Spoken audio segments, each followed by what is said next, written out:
c'est la mafia. Ils te rendent service, mais après, tu dois payer. Tu rentres dans le club, d'accord? On ne peut plus sortir du club de la mafia, c'est terrible. Dans la Kabbalah, il y a beaucoup d'endroits où ils citent maintenant certains noms de Dieu que tu peux utiliser pour toutes sortes de choses. Donc il y a des choses qu'on ne voit pas, mais qui sont là. Dieu aussi. Donc la réalité, elle est spirituelle. Et ce que nous voyons, c'est ce que nos sens voient, mais c'est un leurre.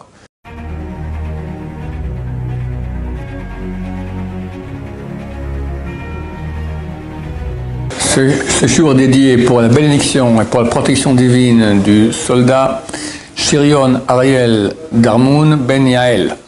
Bezrat Hashem, que le protège, ainsi que tous les soldats d'Israël. Amen. Alors, la question de Binyamin. Alors, il pose la question, est-ce qu'on peut parler des mondes invisibles qui auraient des réalités que nous ne voyons pas, mais qui sont réelles? Alors, c'est clair qu'il y en a. Qu'est-ce qu'on voit de... Est-ce que nous, on se voit nous-mêmes? On va commencer par nous-mêmes. Qu'est-ce qu'on voit? Un peu de chair, un peu de cheveux, un peu de gélatine. Si on regarde quelqu'un, tu regardes ta fiancée dans les yeux, alors tu regardes bien dans les yeux, le trou noir, d'accord, c'est quoi? C'est un trou. C'est même pas quelque chose. Alors, qu'est-ce que tu regardes? Qui sommes-nous? Qui sommes-nous quand nous dormons? Ah, on ne sait rien du tout. Alors, il y a beaucoup de réalités qui ne sont pas appréhendables avec nos sens, parce qu'elles ne sont pas faites de matière. Par exemple, le monde des démons. Ça existe, les démons. La Gemara, dans le traité Brachot, explique comment faire pour voir des démons. Ça intéresse?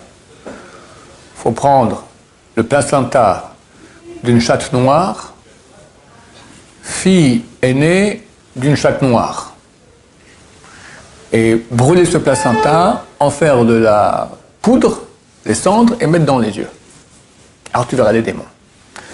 Et il y avait un grand rabbin qui s'appelait Abaye, et son fils s'appelait Bibi, pas comme Bibi Netanyahou, c'était Bibi le fils de Abaye, qui est beaucoup mieux que Bibi Netanyahou, et il a voulu essayer, il a essayé, il est tombé malade, il a fait mourir, tellement il a eu peur. Les sages l'ont prié et il a guéri. Donc on ne s'amuse pas à ça. Bien que Shulchan Aruch, il écrit, il y a un chapitre entier sur les démons, sorcellerie et démons, d'accord? Je crois que c'est 179, je crois, du Rodéa. Alors là-bas, il dit s'autoriser à avoir des affaires avec les démons. Par exemple, de demander où se trouve une chose qu'on a perdue, ou qui a été volée.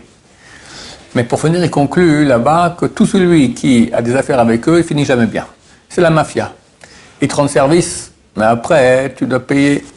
Tu rentres dans le club, d'accord? On ne peut plus sortir du club de la mafia, c'est terrible. Donc, il ne faut pas avoir des affaires avec eux. Maintenant, il y a des mondes, il y a beaucoup de mondes qu'on ne voit pas, le paradis, l'enfer, tout ça.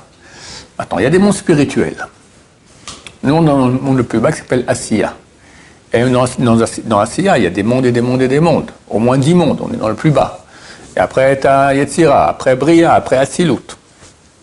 La Gemara, notre Chagiga, raconte qu'il y avait 4 grands sages d'Israël, Rabbi Akiva, Rabbi Isha ben Abouya, Ben Zoma, et encore un autre, dont le nom m'a échappé, qui ont décidé de faire des intentions kabbalistiques pour justement partir dans ces mondes-là. Et Rabbi Akiva leur a dit, attention, quand vous verrez du marbre bleu, dites pas de l'eau de l'eau. Et ils sont tous partis là-bas. Un est mort, un est devenu fou, un, Aïcha Ben Bouya, a quitté la Torah, et juste Rabbi Akiva est rentré en paix et sorti en paix. Aïcha Ben Bouya, qu'est-ce qui s'est passé? Il a vu l'ange d'Israël, qu'on appelle Matat Aaron, il ne faut pas dire son nom en entier, qui était assis et qui écrivait les mérites du peuple d'Israël. Il s'est dit quoi? Quelqu'un peut être assis face à Dieu? Forcément, il y a deux maîtres. Dieu et Matat, et ce Matat, d'accord, a quitté la Torah. Et Shabbat, non, c'était Shabbat, ouais. C'est comme ça. Alors, il y a une voix qui est sortie du ciel qui a dit, et Shabbat n'a pas parole à Maba, terminé. Dehors. Si c'est comme ça, je vais profiter de ce monde. est allé voir une prostituée pour jouer ses services. Elle dit, mais je te connais, toi, tu es Rabbi Isha Ben Abouya. Il dit, non, non, c'est Acher, c'est un autre. Et dès lors, elle était surnommée Acher, l'autre. D'accord? Et c'est un grand sage. Et on voit que Rabbi Meir, il le suivait, Shabbat. Shabbat, on n'a pas le droit de sortir hors de la ville plus que 2000 amot, ça fait 960 mètres. Et Isha Ben Abouya, elle est sur son cheval, Shabbat, chose qui est interdite. Et Rabbi Meir était à côté de lui, il le suivait, il parlait des paroles de Torah. À un moment, Isha lui a dit, arrête-toi, voilà, on est arrivé déjà au trou, tu n'as pas le droit de continuer. Lui continuait. On pose la question, comment on peut maintenant étudier chez quelqu'un qui est pas bien, bien qu'il a beaucoup de Torah, mais c'est un type, un mécréant. Alors, dit quelqu'un de grand, il peut, comme Rabbi Meir. Il prenait le fruit et jetait la pelure.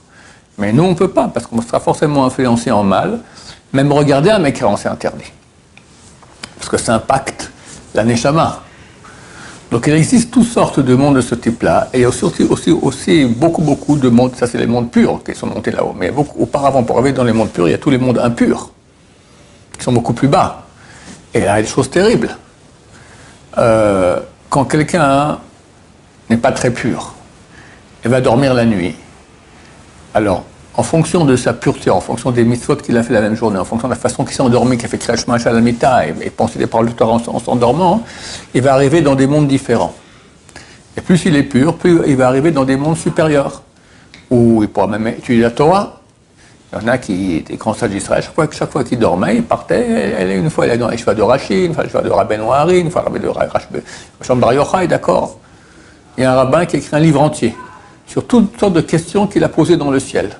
C'était Rabbi Yaakov de Troyes, d'accord, du Moyen-Âge, toutes sortes de questions. La halakha, on ne prend pas tellement ce livre, c'est pas un des grands livres des décisionnaires, parce que le Bashamayim hi, la Torah n'est pas dans le ciel, elle est sur terre. On ne fixe pas la halakha d'après des questions qu'on pose là-haut, d'accord. Preuve en est que dans Baba Messia, on raconte l'histoire de Tanoro chez l'Achnai.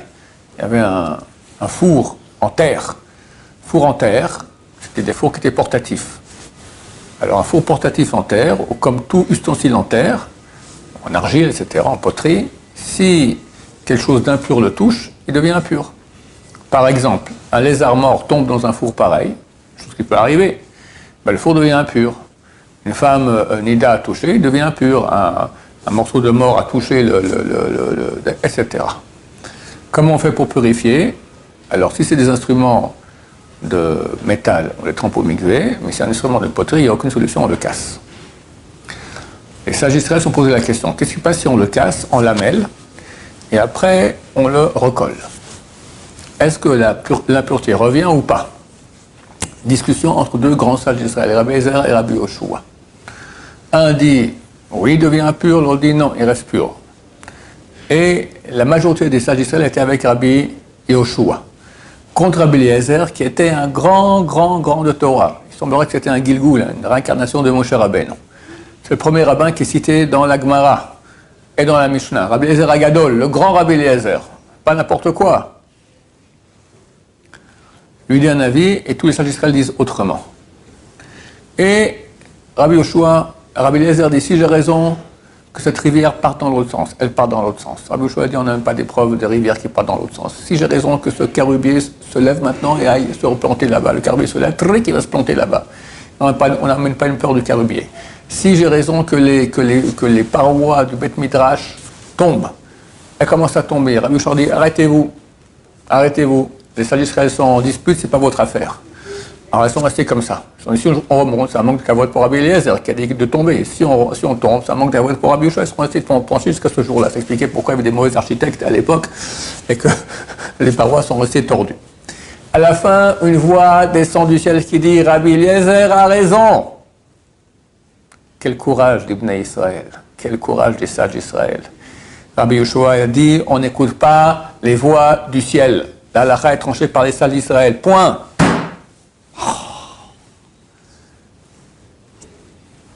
Et Rabbi Eliezer n'a pas fait tchouva. Et il a été excommunié, et quand il est mort, ils ont mis une pierre sur son cercueil.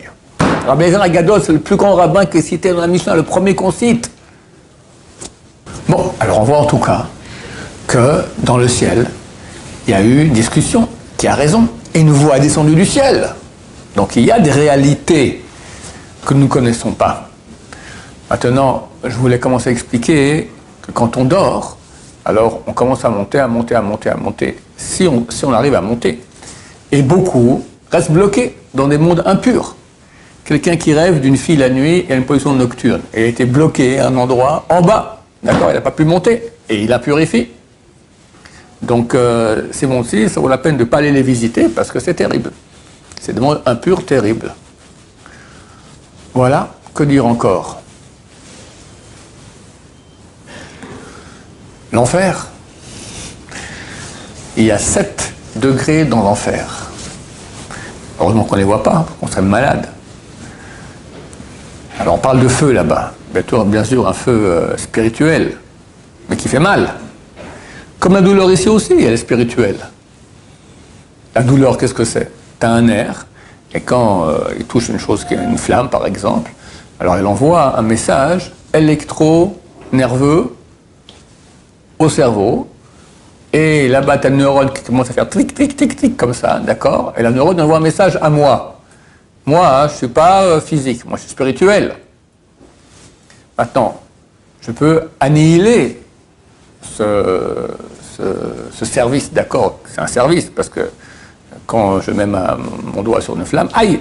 Heureusement, parce que sinon, je laisserais mon doigt sur la flamme, et tout que ça sent le roussi, d'accord? C'est terrible. Donc, Ravruta, sa fille avait ouvert une vitre comme ça, elle s'était ouverte ici, les veines et les nerfs aussi.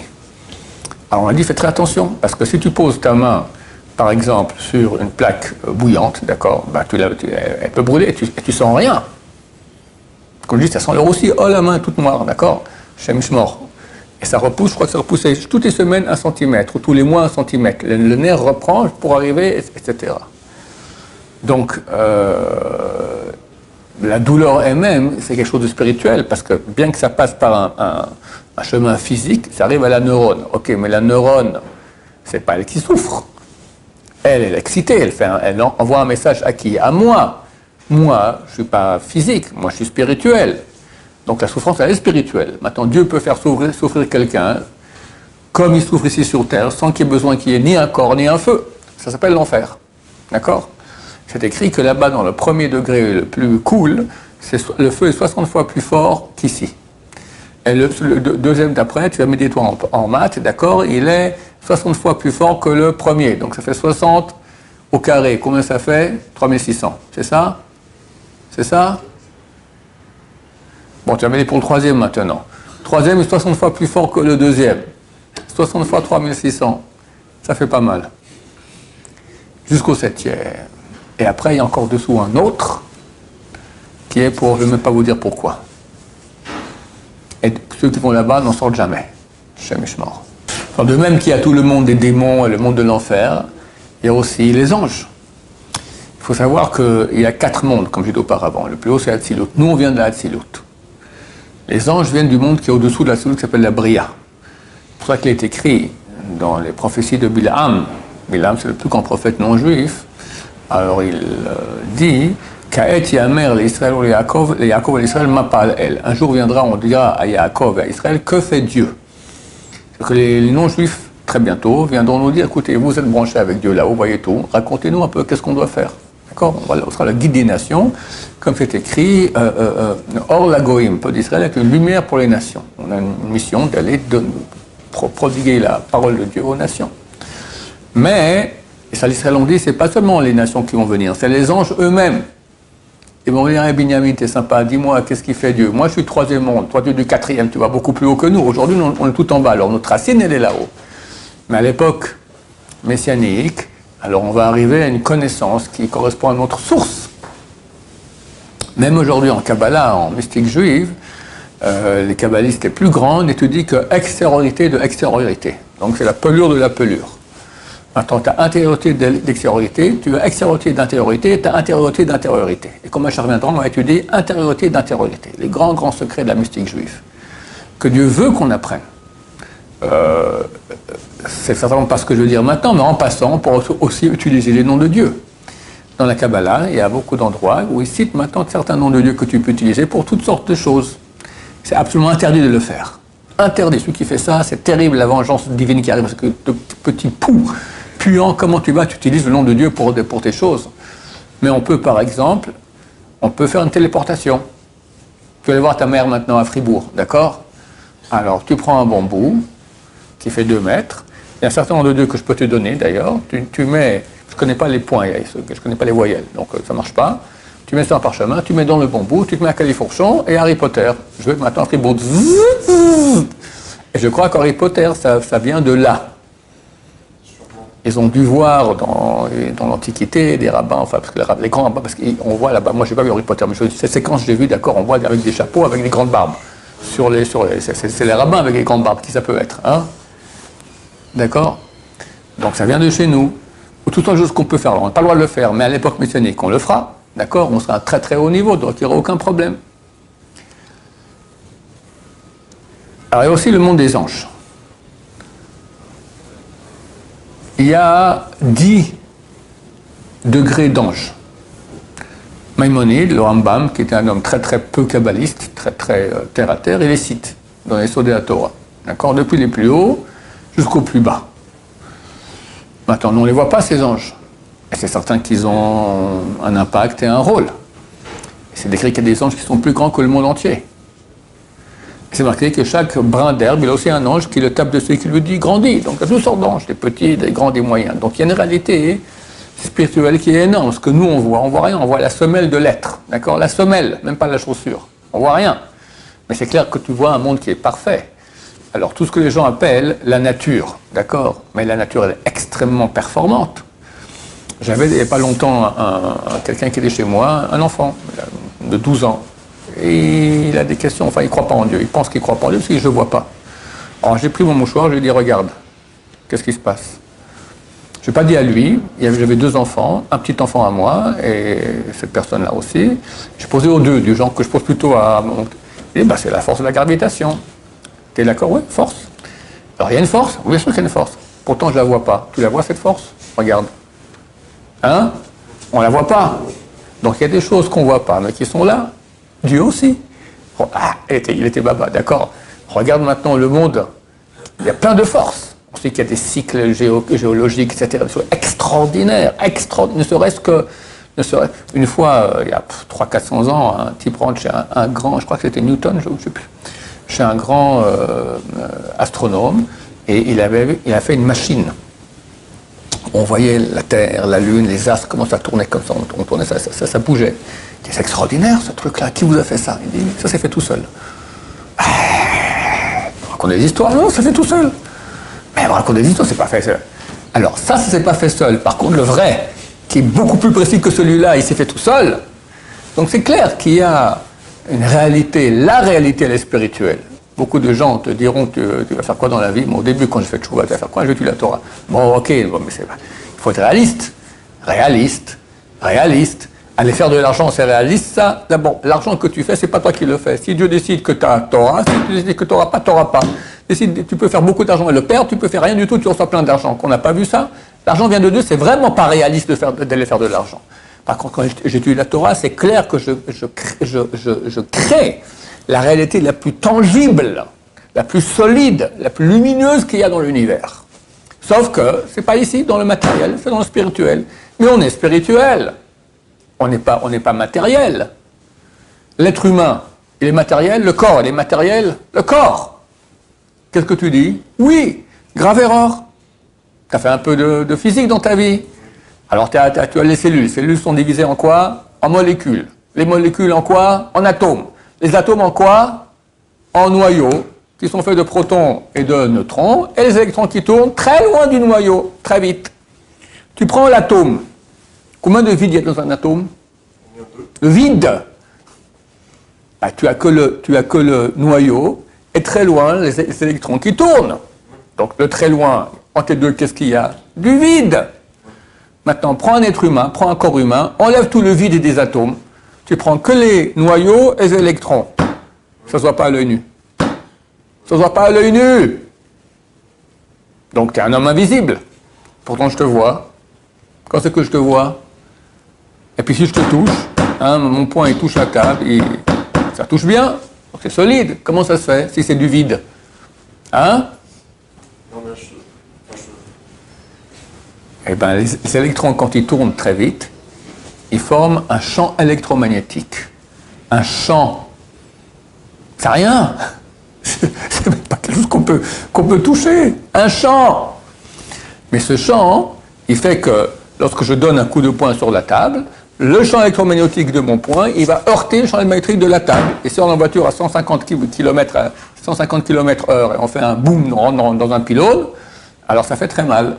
Les champs électromagnétiques. Et comment ça fait que je te vois? Parce que les photons qui partent de l'ampoule, ils vont heurter le champ électromagnétique de ces électrons et ça va rebondir dans ma rétine et je te vois. Mais en fait, tu es l'homme invisible. C'est que des champs. Donc la réalité, elle est spirituelle. Et ce que nous voyons, c'est ce que nos sens voient, mais c'est un leurre. C'est la vraie réalité dans laquelle il faut beaucoup investir, Bezrat Hashem. Baruch Adonai, l'olam, amen, amen.